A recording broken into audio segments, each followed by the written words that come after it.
Hi friends, and welcome back to my YouTube channel. So for today's video, I will be doing a little reading wrap up.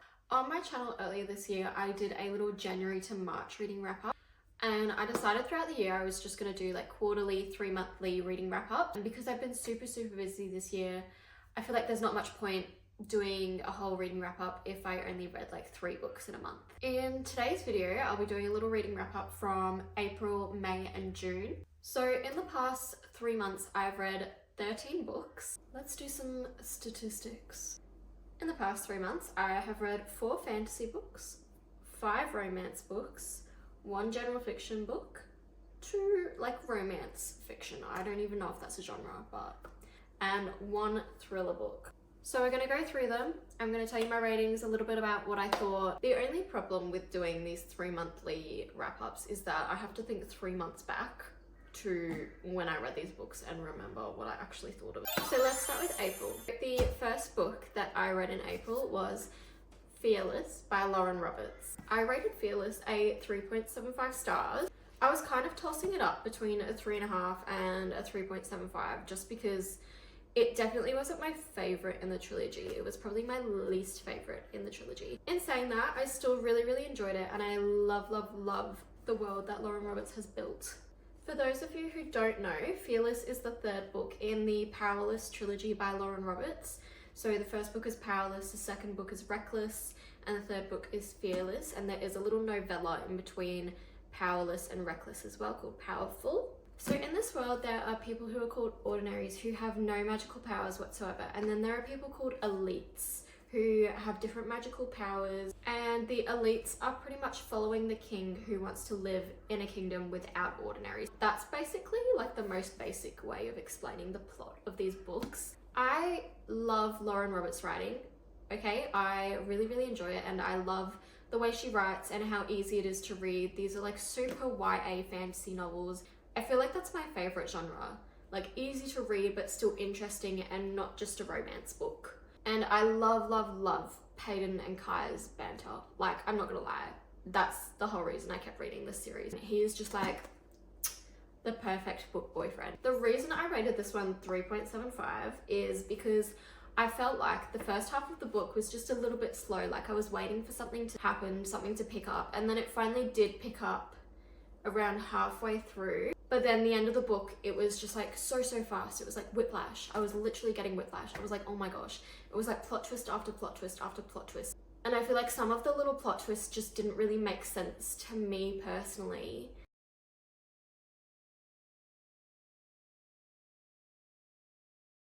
It just came out of nowhere, but I feel like I could have guessed it would have happened. Like I wasn't completely shocked by it. I could have guessed that it would have been that character. But at the same time, I was just like, ooh, was that really necessary? Like it sort of felt like it was just thrown in there a bit randomly. Other than that, I really enjoyed it. Such fun little fantasy YA romance-y books, yeah. And apparently Lauren Roberts is writing 2 new novellas which have to do with characters in this trilogy. So I'm super excited to read those ones too when they come out. The next book that I read in April was Twisted Games by Ana Huang. I just don't think I'm gonna continue this series, hey. Me saying that, but I'm literally like the most easy reader to please. Like give me anything and I'll rate it a 3 stars, which I did rate this a 3 stars. So yeah, I rated Twisted Games a 3 stars. If you don't know, this was like a viral BookTok series. It's a romance series. There's 4 books I think in this series, and this is the 2nd one. This one follows Bridget, who's a princess of this small little country called Eldora, and it also follows Reese, who is her new bodyguard. So the Twisted series is pretty much a series which follows, it's like an interconnected romance series. So it follows a different couple in each book. But all the female main characters of these couples are friends who were roommates in college or something like that. So Bridget is a princess and she currently lives in New York. She's just finished college, and then her brother, who is heir to the throne, abdicates, which means he doesn't want the throne anymore, and he takes himself out of the running, which means that Bridget, little princess girl, has to step up and become queen. This one's like a grumpy sunshine bodyguard princess romance. I'm sure you can guess what happens. With this one, don't get me wrong, the reason I rated it 3 stars was because I was kind of invested, not gonna lie. It It feels like every other normal like romance book to me. You know, the reason this was a 3 stars was because it had a little like, she gets injured, he comes, saves her, who did this to you, protective boyfriend kind of thing. And I love that. I eat it up every time. So yeah, it was enjoyable, but it wasn't my favorite thing in the world. I don't know if I will continue the series because I'm not invested. The last and final book that I read in April was Deep End by Ali Hazelwood. I love Ali Hazelwood's books. Like, I will eat them up every single time. It doesn't matter what she writes, put it in front of me and I'll read it. So Deep End, I also rated 3.75 stars. This book follows Scarlett, who's our female main character, and she is a diver on I think they go to Stanford. Yeah, Stanford College swim team. And it also follows Lucas, who's our main male character, who is a swimmer on the swim team. So they start up a little arrangement where they're kind of like friends with benefits. I love Lucas. I feel like he was just like one of the most perfect book boyfriends in this book. I kept reading because of Lucas. Scarlett kind of annoyed me throughout this book, and the reason for that is Lucas's ex-girlfriend is her diving partner. Literally every single chapter, she's like thinking about Lucas, and then she's like, oh, but what about Pen? But what about Penelope? And I'm just like, girl, who cares? So that's the reason this book got a 3.75 and not a 4 stars. Other than that, I loved it. I love their love story. I love how there are little characters from other Ali Hazelwood books that keep getting brought up in different books like this. Like Olive and Adam from The Love Hypothesis were brought up in this book and I loved it. I don't remember a whole lot about this book. All I know is that I read it in like 3 days and I was obsessed with it. So now let's move on to May.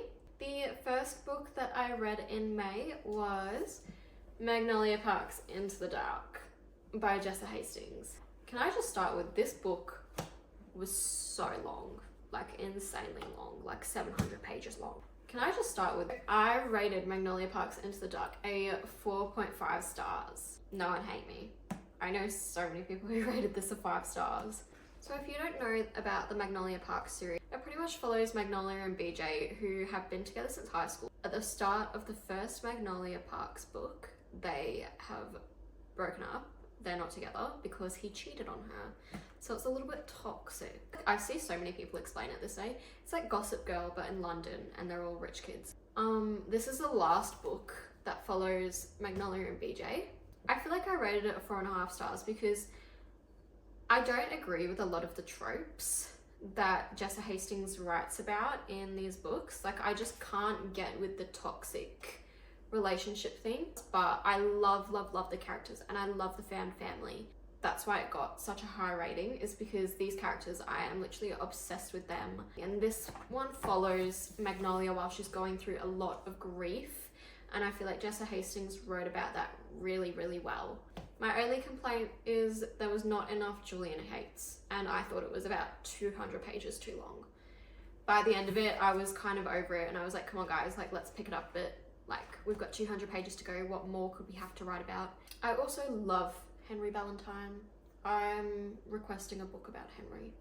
Anyways, so that is the first book that I read in May. The next book that I have is The Silent Patient by Alex, I don't know how to pronounce this last name, Michaelides. And I rated this one a 4 stars. So this one's a thriller book. This is the only thriller book I read in the past like 3 months, which is really weird because usually I love a thriller book. This one follows a woman and her name is Alicia. So 6 years ago, Alicia kills her husband, or seemingly kills her husband, and she's found guilty. So Alicia is found guilty of shooting her husband, and the police get to the scene and she's just found standing over his dead body. And she hasn't spoken a word in 6 years until our main character, Theo, who is a psychotherapist, gets a job at the facility she's in. And he goes in and then she finally starts speaking and all this stuff happens. I really, really enjoyed this one. I would say I found it a little bit slow for the first half, which is why I rated it a 4 stars. But the second half, I really, really loved. I found it so easy to read. There were lots of twists and turns, and I feel like so many people saw the twist coming at the end, but I must just be blonde or something because I did not see it coming at all. And yeah, I didn't see the twist at the end coming at all. It actually really shocked me, and I was like, oh my gosh. It all made sense at the end. I would actually say this is not similar, but it gave me, if anyone's seen Shutter Island, the movie with Leonardo DiCaprio, this gave me the same sort of vibes. If you read it, you'll see what I mean. The last book that I read in May was Great Big Beautiful Life by Emily Henry. This one was my book club book for May. I rated this one a 4 stars. I heard that so many people didn't really like this one, which I was so surprised about because I actually really enjoyed it. This one follows Alice, who is a writer, and she goes to this little town called Little Crescent Island. She always has the cutest names for towns in her book. So Alice goes to Little Crescent Island to meet this lady called Margaret, who was sort of famous back in the day. And she's actually rivaling this guy called Hayden in order to write this lady Margaret's biography, I think. It kind of gives the 7 husbands of Evelyn Hugo in the way that you have what's going on in real life, and then you also have Margaret's backstory and everything that happened to her and her family and her life. And I really liked it. And there was this plot twist at the end, which is super interesting. And I feel like I just love Emily Henry. Like for me, Emily Henry can do no wrong. And I really enjoyed it. Oh, I have my little clock thing.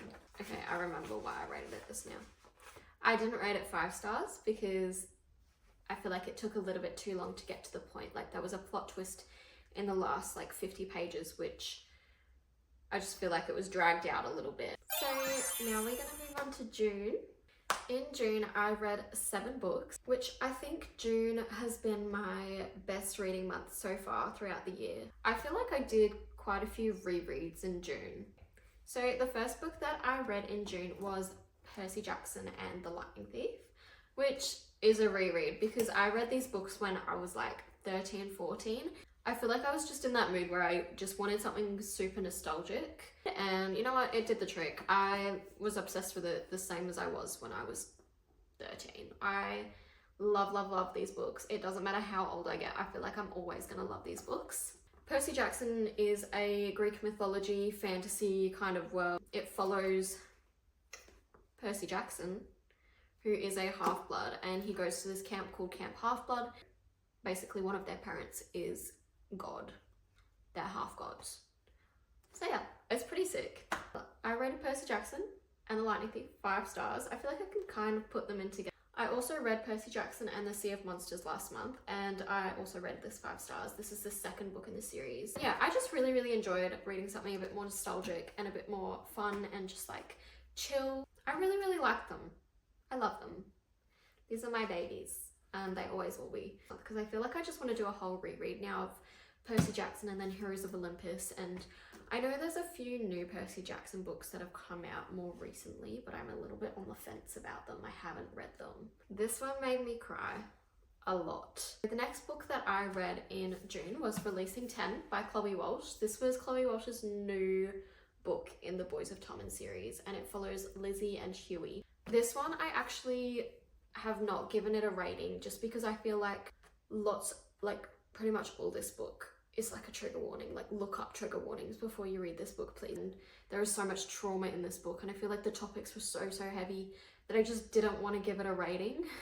Boys of Tommen as a whole series for me is a 6-star series because I love every single book. I love all the characters. Please look up trigger warnings before you read this book because there are really heavy traumatizing topics in this book, and it's definitely not going to be for everyone. I know there was a lot of backlash on this book, but personally I still loved it, and I loved Lizzie and I loved Huey. I spent the whole book just bawling my eyes out. It was really sad, and it was quite heavy, so look up your trigger warnings. But all in all, I absolutely adored it. I love every single character in this series.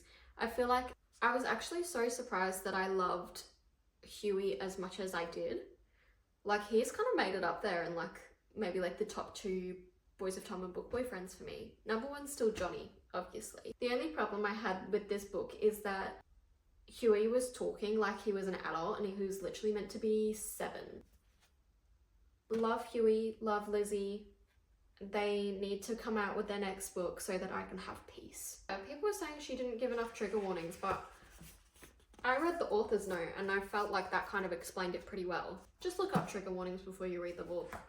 That's all I can say. But all in all, I loved it. Boys of Tommen is 6 stars for me.